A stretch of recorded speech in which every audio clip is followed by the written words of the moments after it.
This is the Sales Babble Podcast, episode 230, Technology Sales for Non-Sellers, an interview with Sanjit Singh.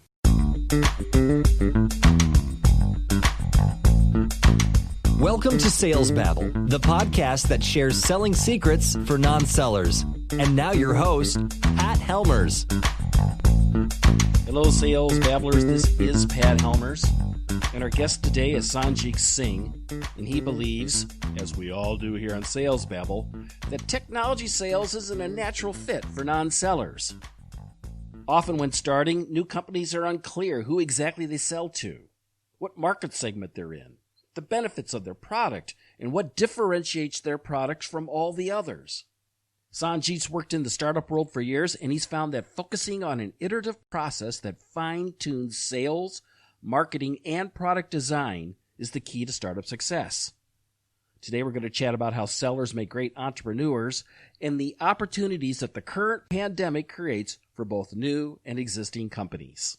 But before we get started, I want to shout out to our sponsor, Sharetivity, who helps salespeople increase prospect engagement by providing an easy and fast way to personalize their outreach on LinkedIn. Sales starts with getting your prospects' attention. The best way to do is to personalize that outreach. I also want to do a shout out to our sponsor, Bolt.io, fractional sales, helping post-seed B2B SaaS startups build scalable sales processes, tools, and teams. For further details about our sponsors, keep listening all the way to the end for links that are in our show notes. And so, with no further ado, let's get to it.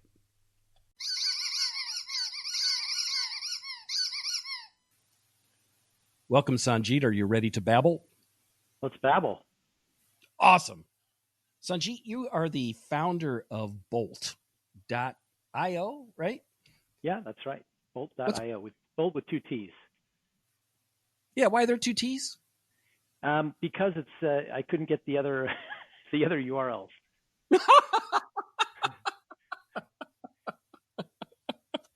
I love it. You do what you got to do. So why Bolt? Why did you found Bolt? I founded Bolt because my background is not only sales rep, sales manager, entrepreneur, tech founder. As I've been through all the different forms of selling, I realized, particularly in tech, startups, that most tech founders are not, sales is not very natural for them. And it's not an easy slap-on DIY thing that you can do unless you had training. And so I found that a lot of tech founders I met when I was in my own tech startup just really didn't know a lot about selling, and they waste a lot of time and energy trying to figure it out themselves, reading articles. And I just felt like I could help them go a lot faster with the knowledge that I built up over the years. What kind of mistakes do you see these tech founders making over and over again? There's a few common ones. I mean, I think not hiring any sales talent is one form of a mistake, particularly after you've gotten funding and there's a lot of expectations on you to grow, or hiring without really knowing a lot about how to hire the right person. Yep. People will often hire an SDR and then sit on top of their head and try to make them spit out magic, or they'll hire a really tenured senior leader for sales, and that person may not have been actually in the weeds doing the work for several years, or they may work for a big company, and they're not necessarily a very good fit for an early stage company where the challenges are very different. The selling is very different. Right. I've seen that time and time again too. Yeah. People have passion about their tech, right, but they don't have passion for business. Right. Well, I think their passion for tech is great. I mean, it makes them a great early salesperson, and a lot of founders do great with the early sales, but then when they need to scale it is when they really hit a wall. Why is that? Why do they hit that wall?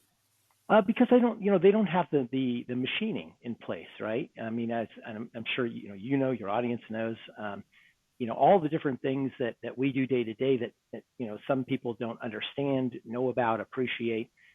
Creating like really first digging way down into what's the value proposition? What am I selling how is it differentiated in my category? Is it a new category? How do I even explain this new category to people? What are the problems, jobs to be done of the people that I'm selling to, and how does this fit in with that? That's the really hard part. And then the parts that are maybe a little bit easier, they just don't have the experience, most tech founders, to create the right materials, speak in terms of benefits, to the client that you understand well, as opposed to a bunch of techno speak or features that don't really necessarily relate to the buyer. Really basic stuff that they don't know. And then of course there's the machining. Do we need a marketing automation platform, a CRM? What are we doing in the way of marketing? How do the marketing leads flow into the sales funnel? And then who picks it up from there? And what do we assume that they already know from, or not assume they already know from the way the lead came in, and so on and so forth. Yeah.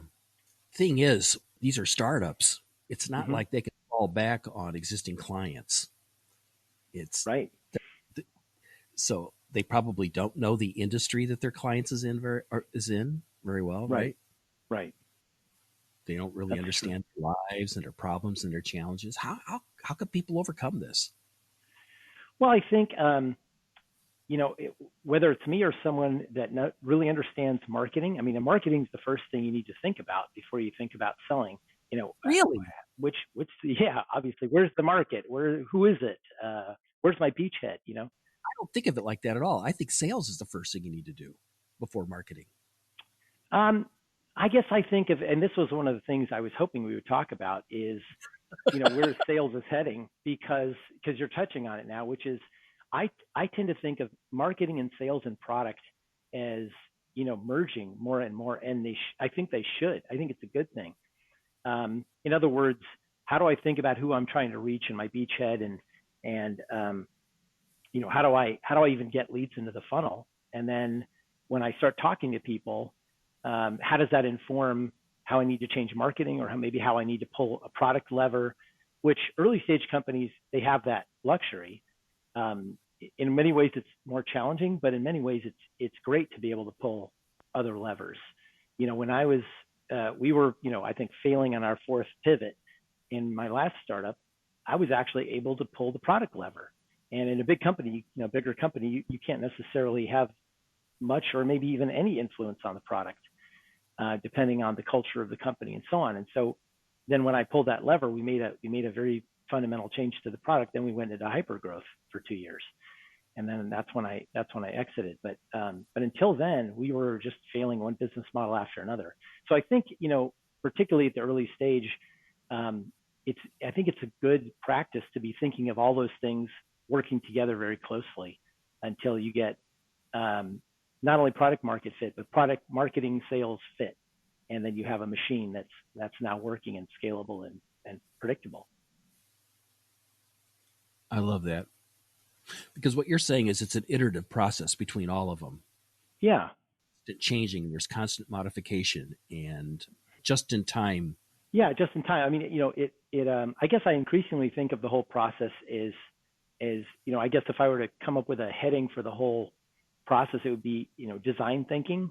I was really fortunate to meet Don Norman, who is a legend in design, and I happened to get to meet him at one of the incubators I went through. And it was just amazing. The guy who's basically written the book on this talk about this process. And then I increasingly started to think about sales, marketing, and product, all working in concert, utilizing the same kind of design thinking that he's been teaching for years. If we think of human factors kinds of things and interfaces, and we put an interface, we put a screen in front of somebody and we watch them do some task, and you can slowly learn a lot about how people think about the problem and how they expect buttons to go and things like that, things that a lot of software doesn't do at all. It's interesting to think of, let's take that model and let's put that into the marketing and the sales domain. Right. Yeah, I think it's it's always interesting the kind of questions I get, early in the process when I'm working with a company. One company we sat down and they wanted to ask a tactical question about inside sales, and I said, let's hold on to that thought. And then we went back to the beginning. Let's talk about value proposition. So we dug into that for 4 hours straight. And we ended up with a completely different view of the business, what the value prop was, who the customer really, really was, who wrote the check. And then we had a much better handle on the whole process and the real pain points. And we just dug and dug and dug until we felt really good about, based on the interviews and all the things that are already done. When I start with a client, I really like to get a really deep understanding of that first and kind of see where they're at, and then test some of what their thoughts are with customers as soon as possible. And at the end of the 4 hours, they didn't have the initial question anymore because they realized that nothing they were thinking of was really the issue that they were having. Yeah. I've been thinking, there's this client that I had, they just refused to really want to do real sales properly and marketing properly. And they had a very transactional point of view. Like, we're just trying to make sales. I'm just trying to make the investment. Right. I'm just trying to exit. As opposed to who exactly, you said that, Right. that the process that you went in, you truly deeply understood the value proposition. Right. Especially now, right? Because, with COVID, there's so many things that it's kind of like we're in this hyper challenging version of what we were in before, where we have to be really, really honest with ourselves about, how is our value proposition resonating right now? Is there a future in what we're doing? And I think having a real tough conversation right now with yourself and your team and your board about where are we really at, and what do we think our business, the future of this business is, and where are people's needs right now? What are we good at? How can we match what the market's needing right now, and what do we see it needing, let's say after the quarantine period, but kind of post quarantine, but obviously some, depending on your point of view, a pretty depressed economy. Yeah. And then who's going to survive? Because do we want to sell to companies who are going to go out of business? No, we don't. We want to sell to survivors. So we have to have some sense of that, or at least some hypotheses, and then start to plan around what we think is the most likely scenario. And that means just doing more of what I think I'm saying, because even if you are a more mature company, you may have to go back to thinking like an early stage company because of the pandemic.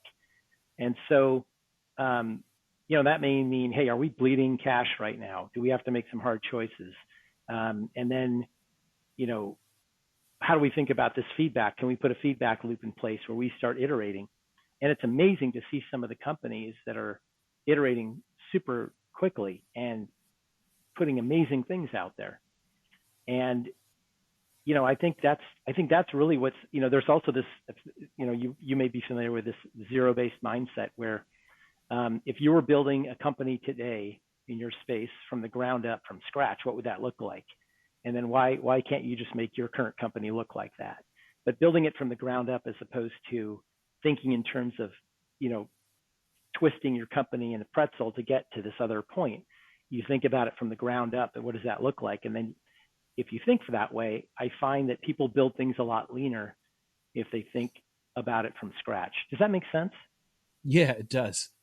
It reminds me of this quote, and I'm going to butcher this. I think Franklin Delano Roosevelt said it, that you don't want to let a good crisis go to waste. Right. I've heard that. Yeah. Right. So it's something along the lines like, we're in a crisis here, but all that stuff we've talked about doing, let's just do it. We got a couple months here. We don't need to do that other stuff because we can't meet people in person anyway. Right. I think you're right. I think you're spot on. Yeah. And people can, there's a lot of great, depending on the maturity level of your company, there's a lot of great places you can start. Just, pick up the phone and start talking to your current customers. Stay close to them because, you want to keep as much revenue as you can with them, obviously, but you also want to find out, what are the changing needs? I'm working with a company right now where we were doing a lot of that in the last couple of months, and we have this idea, and it's a stealth product idea that we came up with, and my brain caught on fire with this idea, and I said, oh my gosh, this is right in our wheelhouse. It's right. You want to do things that are in your wheelhouse that you're good at. You have, a differentiated skill set, and we started talking to prospects and customers about this, and the response was really, really positive. And there was even a Fortune 500 prospect that we have that obviously was kind of on hold due to the pandemic. And they said, we want to beta test this. The second you have this available, we want to beta test it. So I'm trying to practice what I preach as well. I love that. What's next? Well, I think, I don't know. I know that a lot of your audience is in sales, and some may be entrepreneurs, some may not be. But I would say, because I'm a mentor at SCORE and Startup San Diego, and I'm around a lot of startups and a lot of people who are thinking about starting businesses, I would say a lot of people are out there are scared to do certain things right now. And starting a business is one of them. And I would just encourage people to really think about starting a business, particularly if you're good at sales. Salespeople have so many amazing assets that are really hard for other people to access. They typically, good salespeople are really empathetic. They can really listen deeply to customers.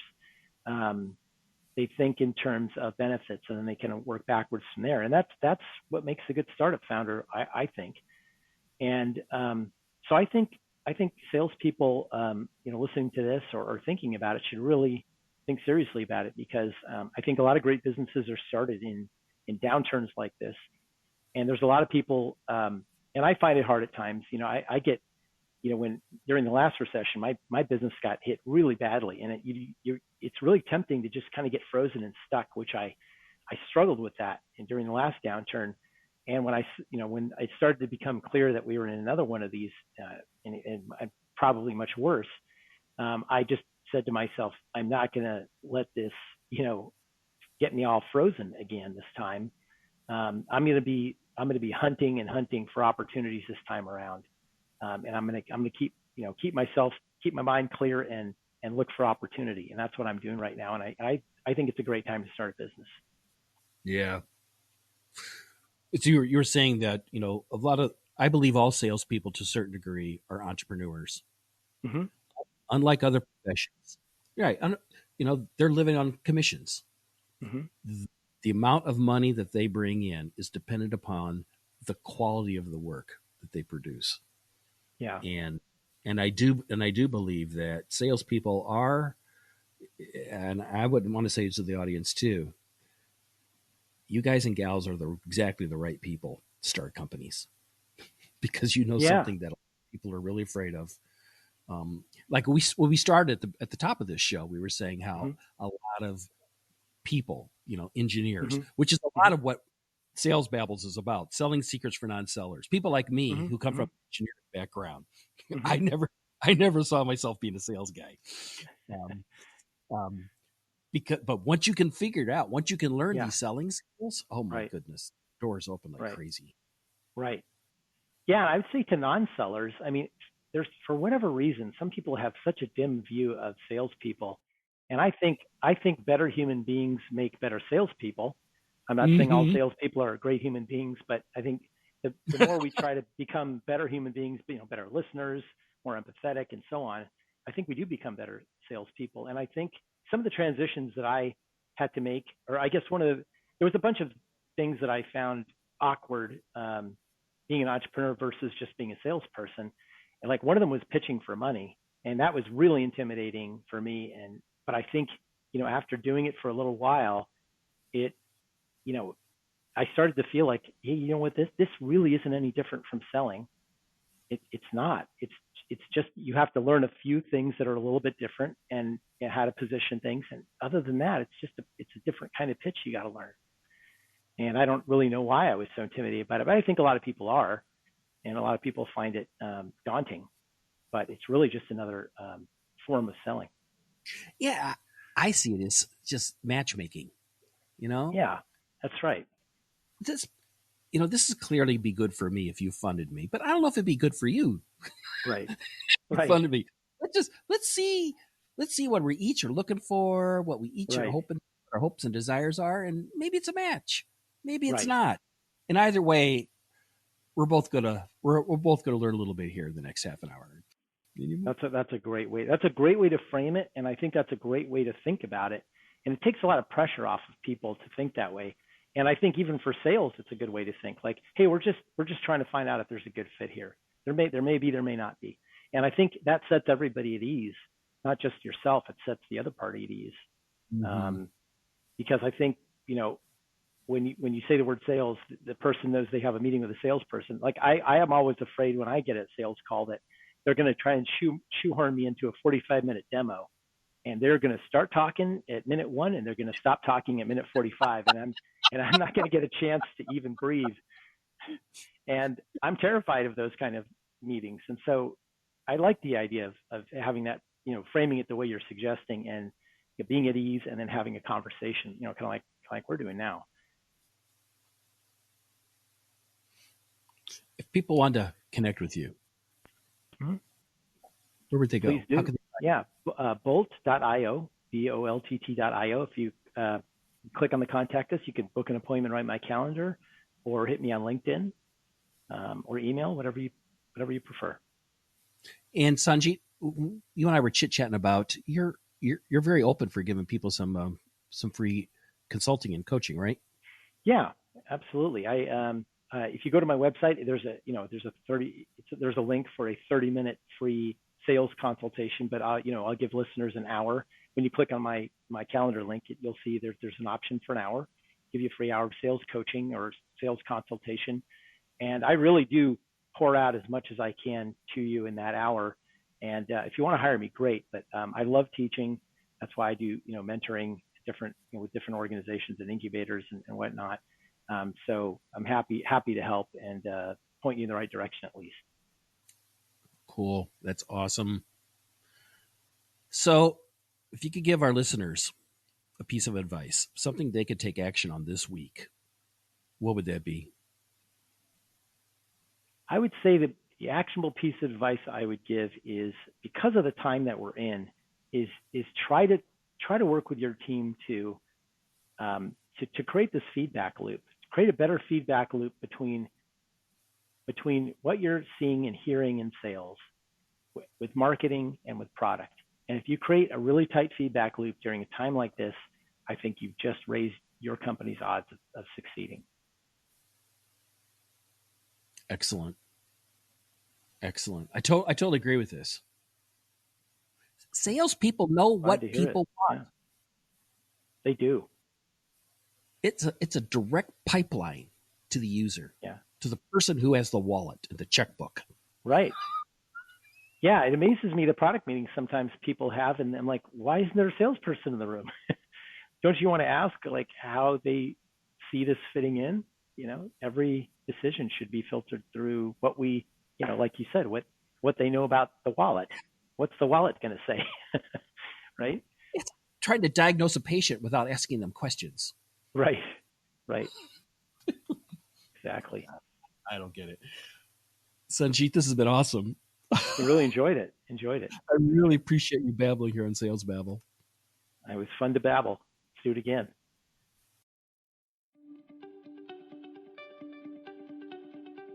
Sales starts with getting your prospect's attention.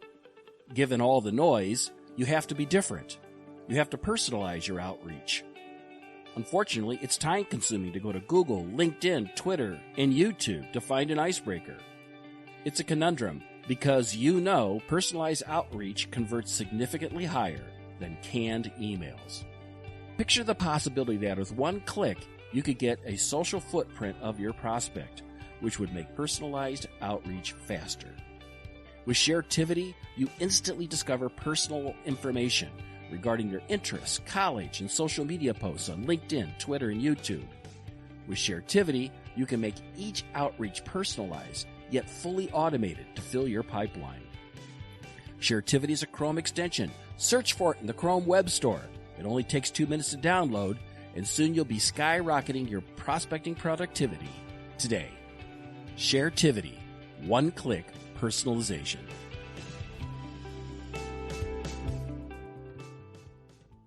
I'm with Sanjit that when it comes to entering a new market, it's important to fully understand how a new product fits. And it's best to take an iterative approach to selling, slowly tuning the process over time, the sales process.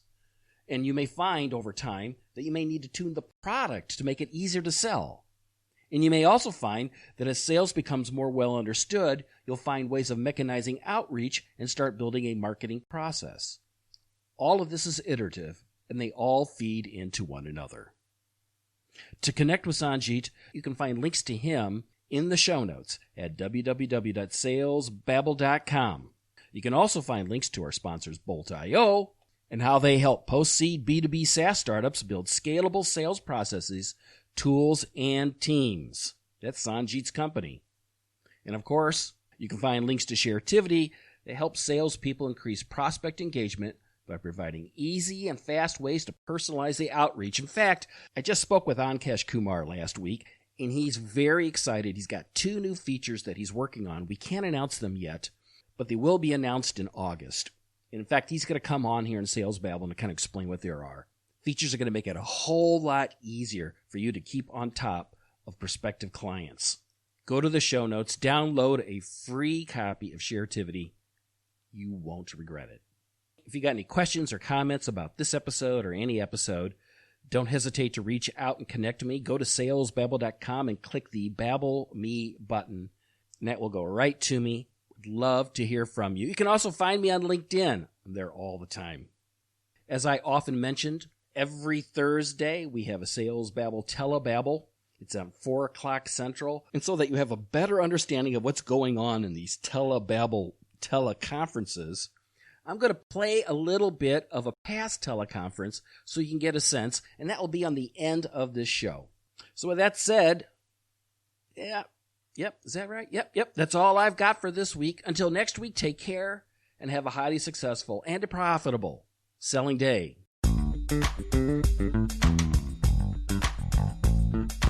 Thank you for listening to the Sales Babble podcast. Find us at www.salesbabble.com.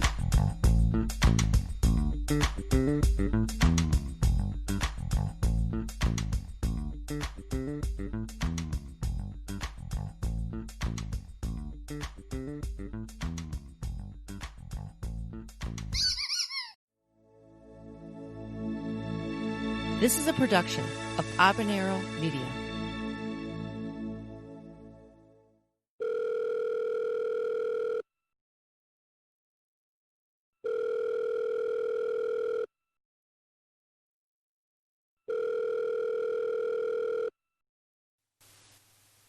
Particularly needing and wanting first, and then you're educating. And I don't think that we can assume that people are interested for the sake of being interested, because now that we have so many products and services in the world, years ago was different because selling like products from the 60s was very different than now, because we're so overloaded with products now. They're very hard to differentiate. And that's why those relationships, they last forever. They're more important. So asking the questions to build the interest and the relationship first and listen and doing all that, it's so valuable. And I think that we forget sometimes, not because we're not good at it, it's just because we need to be reminded.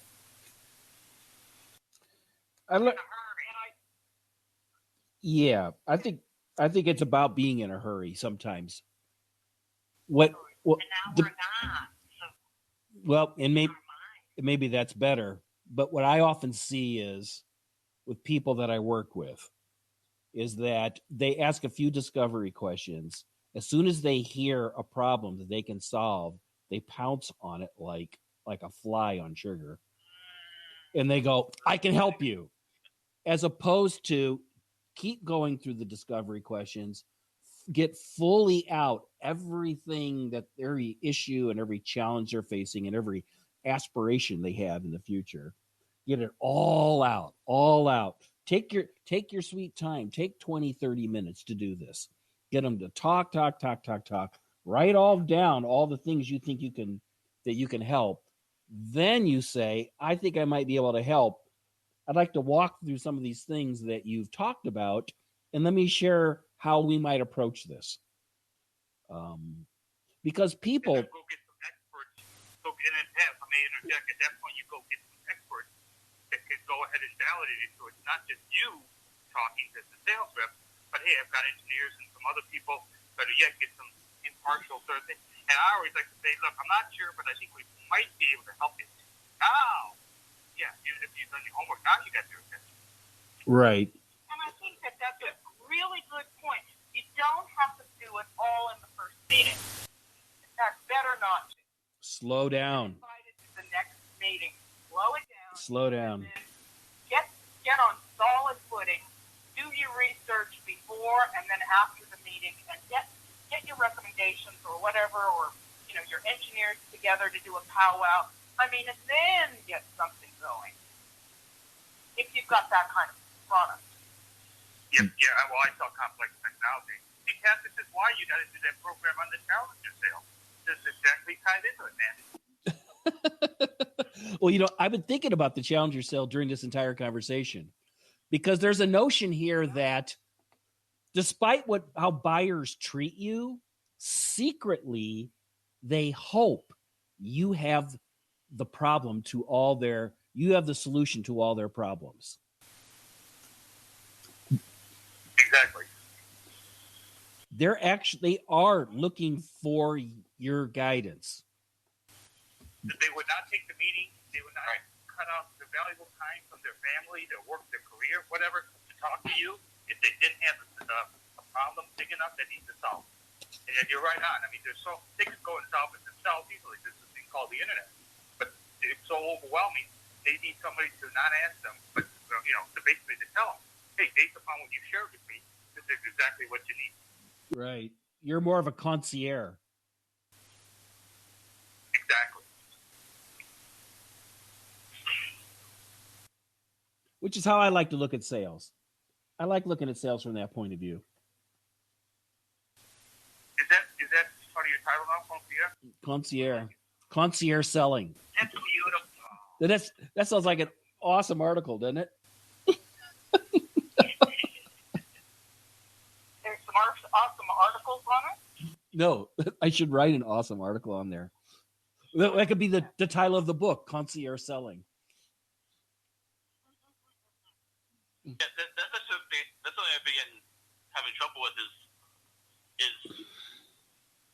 when you're setting up the context of the meeting, either you're setting it or they're setting it, and you want to set it up as you're the concierge, you're here to help, you're the expert, and they want to set it up as tell me what it costs so I can get you out of here and tell you how stupid it is. And lately I've been pretty bad at setting the agenda and getting railroaded into that. Like, you're selling a thing, maybe it works, maybe it doesn't, I don't know. As opposed to, I'm solving your problem, I'm here to help. And I think part of it is just the whole quarantine situation with having the kid at home and never getting out and whatnot is just exhausting me. And so I'm not firing all cylinders, but I'm finding I'm just getting stuck in. I'm reading off their scripts too much and reading off my own through the whole